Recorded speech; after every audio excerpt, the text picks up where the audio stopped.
Fala galera do canal, me chamo Juliano. No vídeo de hoje veremos uma treta pesada envolvendo o Brasil e o Uruguai. Então já deixe seu like, inscreva-se no nosso canal para ajudar na divulgação e valeu! Mas que nos leva à história. A Eletrobras constrói parque eólico em área disputada pelo Uruguai desde 1930. A região fica no Rincón de Artigas, entre os departamentos de Artigas e Rivera. O caso veio à tona na segunda, em reportagem do Telemundo do Canal 12, mostrando aerogeradores já instalados. O relatório indicou que o Brasil não consultou o Uruguai sobre as obras. Por quê? Porque considera que o território lhe pertence. 2 dias depois, nossa chancelaria pediu ao Brasil retomar o debate na Comissão Mista Bilateral.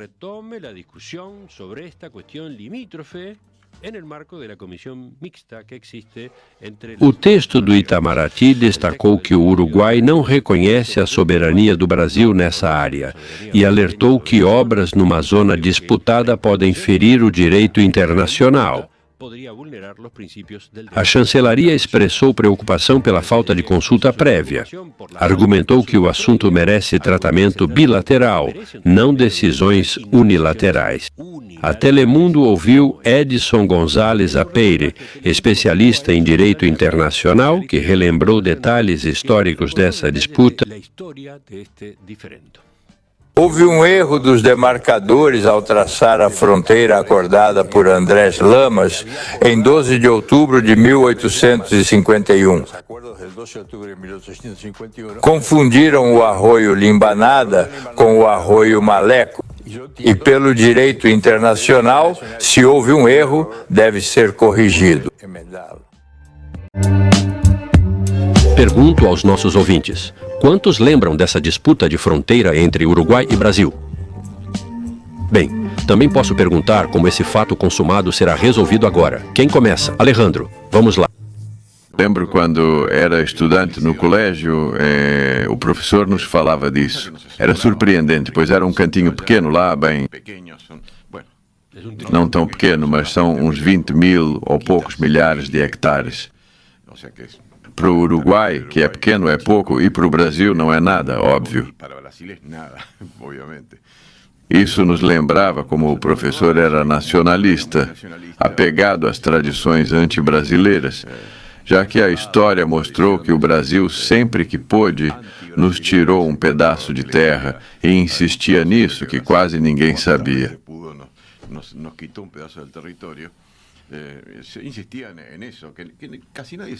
Mas lembro que ele falava de duas coisas.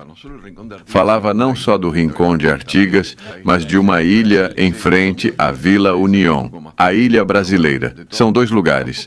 Sim, é um pouco menor. Mas bem, isso também não é grande, são 20 mil hectares.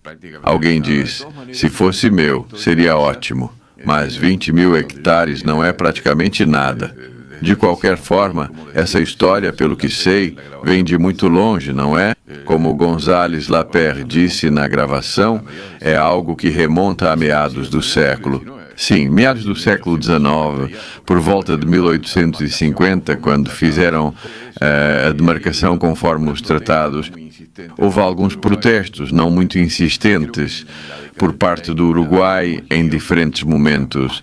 Acho que nos anos 30 houve mais agitação, mais protestos do Uruguai e depois quase nada.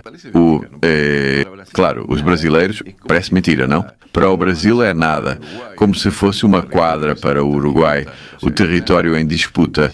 Ou seja, é nada. E, mesmo assim, não abrem mão, na verdade. E o que eles tentaram fazer agora, acho que é um gesto de soberania, pois toda a fronteira do Uruguai com o Brasil é propícia para parques eólicos. Se você vai a Chuy, a primeira coisa que vê são muitos moinhos de vento, porque é uma área fronteiriça com ventos fortes. Mas era necessário instalar o parque eólico oficial, pois se fosse privado não haveria problema, mas foi o próprio Estado que o instalou. Há espaço. Temos que fazer um alvoroço internacional sobre isso? Bem, parece que não merece tanto, mas sem dúvida devemos ao menos protestar seriamente sobre o ocorrido. Agora voltamos às idas e vindas nas tentativas de rediscutir essa questão. Não prosperou. O Brasil tem lidado com essas iniciativas daqui com muita calma. Mas voltemos a Juan, que está com a mão erguida há um tempo, parece empolgado com o tema.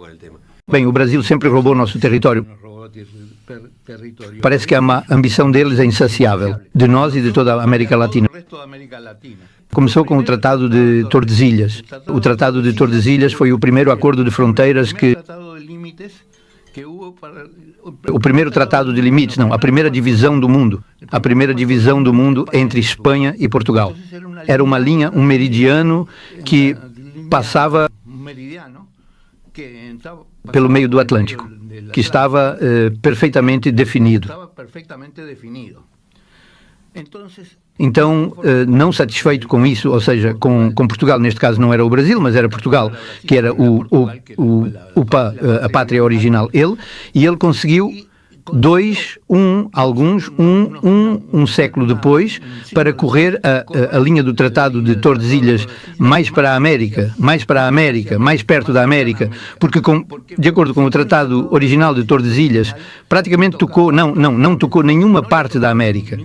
Está no segundo tratado, a correção, no segundo tratado, porque eles disseram que fizeram um truque, dizendo que as ilhas de Cabo Verde eram o território do Brás, pertenciam a Portugal, e, portanto, o caminho que compreende o caminho para tomar a linha divisória em relação à última das ilhas de Cabo Verde. E com isso eles conseguiram um pedacinho do Brasil, um pequeno ponto do Brasil. E a partir daí foi tudo o que é, foi tudo maravilhoso, não foi? Em outras palavras, maravilhoso. E eu sei, e eles ocuparam praticamente 80% da América do Sul, 48%, metade da América do Sul. Bem, então as coisas continuaram, ou seja, o CIPLA ficou muito claro quando já não mais, o limite era o Rio, era o Uruguai, certo? E a tentativa a tentativa da colônia do Sacramento, certo? Que ali foi a primeira tentativa. Posteriormente, não foi uma tentativa, foi uma realidade concreta que durou 100 anos. Sim, de disputa. Depois a Cisplatina ficou por mais de 10 anos nas mãos de Portugal primeiro e do Brasil depois. Depois veio a Guerra dos Farrapos. A Guerra dos Farrapos, uma guerra civil no sul do Brasil, contagiou e provocou a Grande Guerra no Uruguai. Depois nos meteram na Guerra da Tríplice Aliança, sem termos nada a ver com o Paraguai e tudo isso. Não recebemos nenhum território. No meio, antes da Tríplice Aliança, perderam-se as missões orientais. Sim, as missões... As missões orientais foram perdidas, mas tem a ver com essas coisas. Bem, em todos os tratados de fronteira perdemos e agora isso, né? Antes roubavam nosso gado, antes era isso e aquilo. O motivo era o gado. Agora querem nos roubar o vento. Olha onde você está levando. Querem roubar nosso vento. Curioso é que se o parque eólico fosse 3 quilômetros adiante, nada aconteceria. Digamos, todos estavam interessados nisso. Victor riu ao ouvir o Juan. Por quê? Bem, isso realmente parece uma comédia, não é? Comédia mesmo. Claro. Vejam, falamos de 237 quilômetros, que para o Uruguai é só 0,1% do território. Para o Brasil, é 0,01% do território deles. Então, falando de território, é algo totalmente ridículo. Nem vale a luz e energia que gastamos neste programa. É preciso colocar as coisas em contexto, né? Essa área tem apenas 18 quilômetros de extensão. Bastava mover 10 quilômetros para o seu lado e pronto, resolvido. O parque do outro lado. Então, a que isso se deve? É uma questão cultural, uma mentalidade. O Brasil, como Juan disse, do nada virou metade da América do Sul. Después del Tratado de Tordesillas, llegó a ocupa na atualidade a metade do território de toda a América do Sul. Então, como ele conseguiu isso? Ele conseguiu avançando aos poucos, ocupando terras que não lhe pertenciam e nunca teriam sido suas pelas leis internacionais. A mentalidade deles é essa, ocupar todos os lugares que puderem.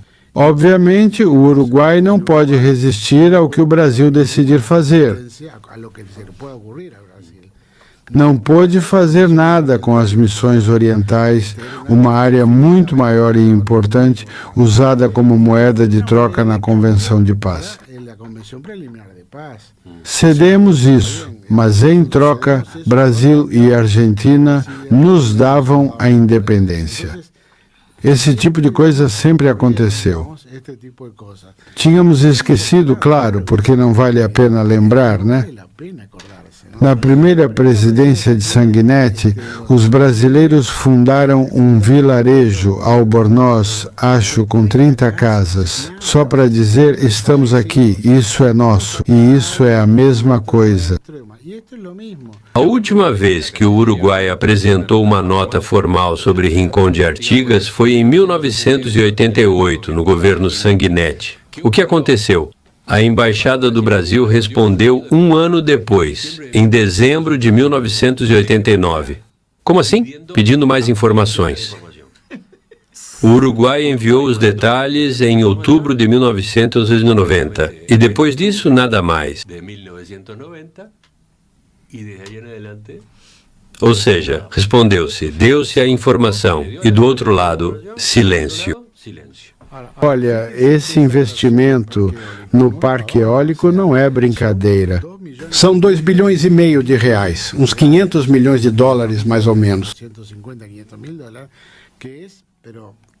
Não sei ao certo.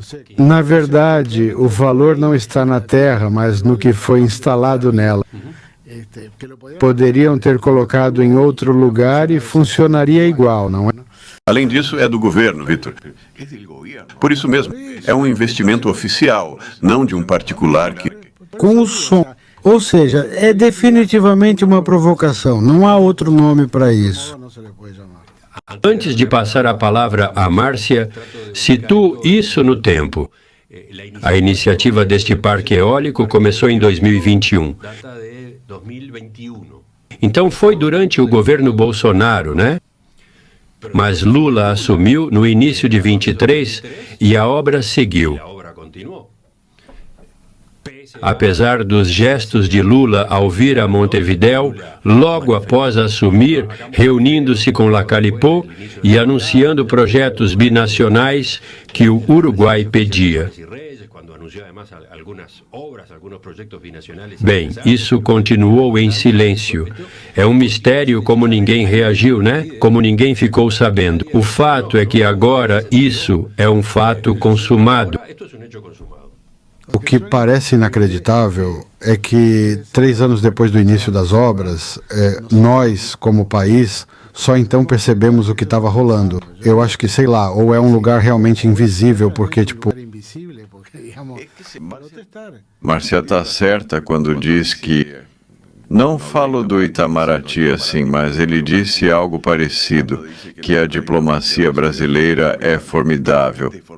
É mesmo incrível, são gênios. Como só podemos travar a batalha diplomática, vamos ao menos protestar para registrar que daqui a 50 anos ainda reclamamos disso. Mas não. Eu sou bem cético que se consiga algo, o pessoal do Itamaraty, e além disso, acho mesmo que não. Bem, não é motivo para declarar guerra, nem comercial, muito menos militar, com o Brasil. Mas deixar claro que parece um pequeno roubo moderno que nos fizeram e que deveria ser corrigido. y que debería corregirse. Então, essa confusão muito antiga, o Uruguai acredita que houve um erro na demarcação das terras, por isso as terras são deles, já o Brasil acredita que foi tudo demarcado corretamente. A questão é, como eu falei, é uma confusão muito, mas muito antiga. O Uruguai até mandou alguns ofícios ao Brasil que o Brasil meio que ignorou. Vamos falar a verdade. E aí ficou por isso mesmo, o Uruguai não reclamou absolutamente mais de nada e simplesmente esqueceu que essas terras estavam em disputa. Teoricamente em disputa, porque as terras são do Brasil. E aí o Uruguai simplesmente só se lembrou dessa possível terra que não é nem dele, quando o Brasil investiu 3 bilhões na área, que não foi nem o Brasil, foi a Eletrobras. Essa empresa não é mais 100% estatal, ela foi privatizada. Acredito que o Brasil só tenha 45% da empresa atualmente. Então, cara, é uma lembrança assim que veio em um momento muito engraçado, porque só se lembraram quando houve investimento na região. Então, essa confusão provavelmente vai se estender por muitos e muitos anos e vai ficar do jeito que tá. Mas o vídeo de hoje foi esse. Se você tem outros argumentos, se você acredita que os uruguaios estão certos, coloca aqui embaixo. Se você acredita que o Brasil tá certo, também coloca aqui embaixo. E é isso. Segue a vida. Deixe seu like, inscreva-se no nosso canal para ajudar na divulgação e valeu!